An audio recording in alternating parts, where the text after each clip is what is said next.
ఈరోజు మార్నింగ్ అయితే సోక్ చేసిన బాదం ఇంకా వాల్నట్‌తో స్టార్ట్ చేశాను. హాస్టల్‌కెళ్ళగానే మంచిగా వేడి వేడి వడ, ఉప్మా ఉండే. మంచిగా 4 వడ, ఉప్మా తినేసాను. దాని తర్వాత అమెజాన్ నుంచి ఒక పార్సెల్ వచ్చుండే. 2 పీస్ కుర్తా సెట్ అనమాట. 500 అలా పడింది. కానీ కొంచెం లూజ్ ఉంది ఫిట్. సో, నేనైతే ఎక్స్‌చేంజ్ పెట్టాను సైజ్. దీని లింక్ అయితే నేను కింద డిస్క్రిప్షన్‌లో ఇచ్చేస్తాను. తర్వాత అయితే మంచి స్లీపేసాననమాట ఈవినింగ్ 4 వరకు. అయినా సరే హెడేక్ వస్తుంది. సో, కొంచెం ఆయిల్ మసాజ్ చేసుకుందాం అనేసి ఆయిల్ అప్లై చేసుకున్నాను.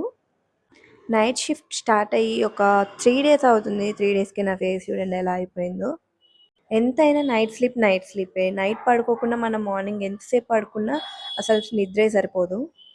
ఉన్నదే కొంచెం జుట్టు. ఆ కొంచెం జుట్టు కూడా నైట్ షిఫ్ట్‌లో చేసి ఊడిపోతుంది. చూడండి ఎంత జుట్టు ఊడిపోయిందో. ఒక 2 అవర్స్ ఆగి మంచిగా హెడ్ బాత్ అయితే చేశాను. చాలా రిఫ్రెషింగ్ ఉంది. ఇది ఈరోజు మన ఫిట్ చెక్ అనమాట. ఈవినింగ్ ఫ్రెండ్స్ అందరం కలిసి పానీపూరి తినడానికి వెళ్ళినాము. పానీపూరి తిన్నాక ఇంక ఫుడ్ ఏం పోతుంది చెప్పండి. మంచిగా పానీపూరి తినేసి నేనైతే నైట్ షిఫ్ట్‌కి స్టార్ట్ అయిపోయాను. సో, ఇవి ఈరోజు ముచ్చట్లనమాట. Bye bye. మళ్ళీ నెక్స్ట్ వీడియోలో కలుద్దాం.